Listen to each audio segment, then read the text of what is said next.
আজকে সকালে উঠেই রান্না বান্না নেই, খাবার দাবার নেই, কত যে ভালো লাগতেছে কি বলবো আপুরা, আমি যে কত খুশি আজকে। তো কে কে রোজা আছেন প্লিজ কমেন্টে জানাবেন। আমি কিন্তু রোজা আছি আলহামদুলিল্লাহ, আল্লাহ সবার রোজা কবুল করুন। যেহেতু আজকে সকালবেলা রান্না বান্না নাই, তো সকালবেলার বেডরুম কিভাবে পরিষ্কার করি কি না করি সেগুলাই দেখাবো, আর বিকালে যে ইফতারের জন্য রান্না বান্না করবো সেগুলো আপনাদের সাথে শেয়ার করব। Hello everyone, welcome back to my channel Nazneen blogs. তো আপনারা কেমন আছেন? আশা করতেছি ভালো আছেন। আলহামদুলিল্লাহ আমিও ভালো আছি, আপনাদের দোয়া এবং আল্লাহর অশেষ রহমতে। সকালে ঘুম থেকে উঠেই আজকে ছেলের স্কুল নাই, রবিবার, তো ছেলে মেয়ে সবাই উঠে গেছে, হাজবেন্ড দোকানে চলে গেছে, তো আমি বিছানা গুছিয়ে নিতেছি। আজকে রান্না বান্না নাই, কত যে ভালো লাগতেছে আপুরা কি বলবো, কারণ আমার রান্না বান্না করতে একদমই ভালো লাগে না। তো আজকে খুবই ভালো লাগতেছে, মানে ফ্রেশ লাগতেছে।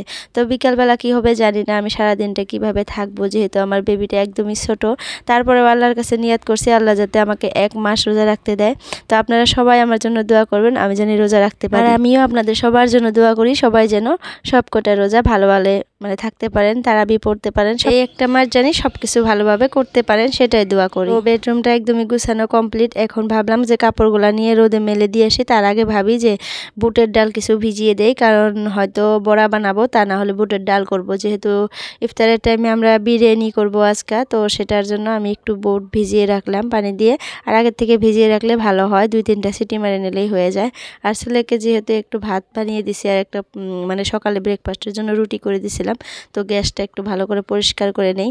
আমরা যেহেতু রোজা, আমার ছেলে তো আর রোজা না, ছেলে মেয়ে দুইজনই রোজা না, কারণ ছোট তারা, তো তাদের জন্য রান্না বান্না করতেই হয়, তাদেরকে খাওয়াইতেই হয়। তো মানে বাচ্চা কাচ্চা থাকলে একটু মানে অসুবিধা হয়, তাই না? তো তারপরেও কিছু করার নাই আলহামদুলিল্লাহ। তো এখন দুপুর হয়ে গেছে, মেয়েকে গা পা ধুয়ে মানে ঘুম পাড়িয়ে দিছি। আর আমি যে কাপড়গুলো সকালে মেলে দিছিলাম রোদে, সেই কাপড়গুলো সবগুলো তুলে নিয়ে আসছি। দেখেন কতগুলো কাপড়, এখন আমি ভাঁজ করে ধুয়ে তারপরে গা পা ধুয়ে আসবো। আর আমি কিন্তু সেহেরি করে আজকে মানে নামাজ পড়ে নিছি, কোরআন পড়ছি। আপনারা কে কে পড়ছেন কমেন্টে জানাবেন। তো এখনও ভাবতেছি যে নামাজটা পড়ে নেব, কোরআন না পড়তে পারলেও না, মানে নামাজটা পড়বো, নামাজটা পড়ে তারপরে ইফতারের জন্য আবার রান্না বান্না স্টার্ট করে দিব। তো এগুলো কাপড় সব ভাঁজ করা শেষ। আর আমার ছেলে গেছে বাজারে, জানেন, ভাসুরের ছেলে চুল কাটতে যাবে, সেও মানে কান্নাকাটি আরম্ভ করে দিছিল, তো তাকেও পাঠিয়ে দিছি, সে বাড়িতে নাই। তো মেয়েকে ঘুম পাড়িয়ে দিয়ে গা পা ধুয়ে এসে নামাজ টামাজ পড়ে তারপরে ছেলে মেয়ে দুইজনকে ঘুম পাড়িয়ে দিছি, দিয়ে আমি এই যে ইফতারের জন্য রান্না বান্না করতে আসলাম। তো এখানে আমি একটু সেমাই বানিয়ে নিতেছি, আজকে পায়েস করবো না, ফার্স্ট রোজা যেহেতু ভাবলাম একটু সেমাই করে নেই। আর এখানে একটু সেমাই করে নেই। আর আমার কি হয়েছে জানেন, আজকে একটুর জন্য মানে অঘটন থেকে বেঁচে গেলাম। মানে একটা কাপড়ের মধ্যে আগুন লেগে গেছিলো, আপনারা দেখতে পারবেন। মানে একটু তাড়াহুড়া করতে নিয়েছিলাম যে মেয়ে ঘুমিয়ে গেছে, একটু তাড়াহুড়া করে রান্না বান্না করা কমপ্লিট করি। তো সেগুলা করতে গিয়ে আমার মানে নেতা যে থাকে কাপড়, মানে কড়াই ধরার জন্য যে কাপড় থাকে, ওই দেখেন কাপড়ে বলতে আগুন লেগে গেছে, দেখছেন? মানে আমি হাতে সেক খেয়ে নিছি, আর হাতটা এত মানে জ্বালা যন্ত্রণা করতেছিল কি আর বলবো। একে তো আমার রোজা খুব লেগে গেছে, তারপরে এই অবস্থা। তো যাই হোক, তারপরে সেমাইটা বানানো হয়েই গেছে প্রায়, ওই পাশে মানে দিয়ে দিলাম। আর এই পাশে ভাবলাম যে আমি বুটটা বানিয়ে নিই। আজকে সিম্পল করে বানাবো আপুরা, কিছুই খাইতে ইচ্ছা করে না, আর বেবিকে নিয়ে রান্না বান্না করতেও ইচ্ছা করে না। সারাটা দিন তাকে কোলে করে নিয়ে থাকতে হয়, মানে কতটা কষ্ট হয় সেটা তো আপনারা জানেনই, যে মা হয়েছেন সে জানেন। তো যাই হোক, বুটটা হয়ে গেল, তো সেমাইটাও হয়ে গেছে আমার, সেমাইটাও রাখছি নামাইয়া। এখন আমি এই কড়াইতে একটু মানে বিরিয়ানি বানাবো। তো এখানে তেল, পেঁয়াজ, আদা বাটা, তারপরে হলো তেজপাতা সব কিছু দিয়ে দিছি।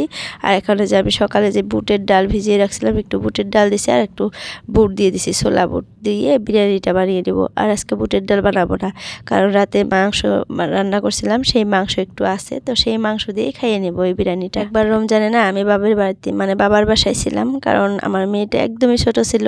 তো মার কথা খুবই মনে পড়তেছে এবার রমজানে, কারণ ওইবার মার সাথে ছিলাম।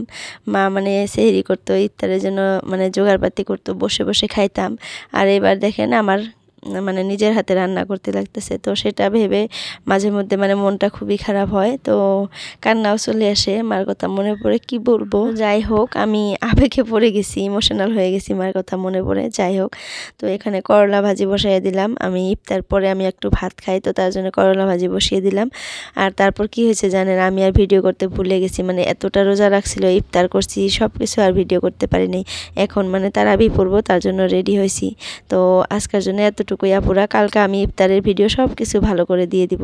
তো সবাই সুস্থ থাকবেন, ভালো থাকবেন, আবার 2 নাম্বার রোজাটা সবাই রাখবেন, আর আমার জন্য দোয়া করবেন। আল্লাহ হাফিজ, সবাই সুস্থ থাকবেন।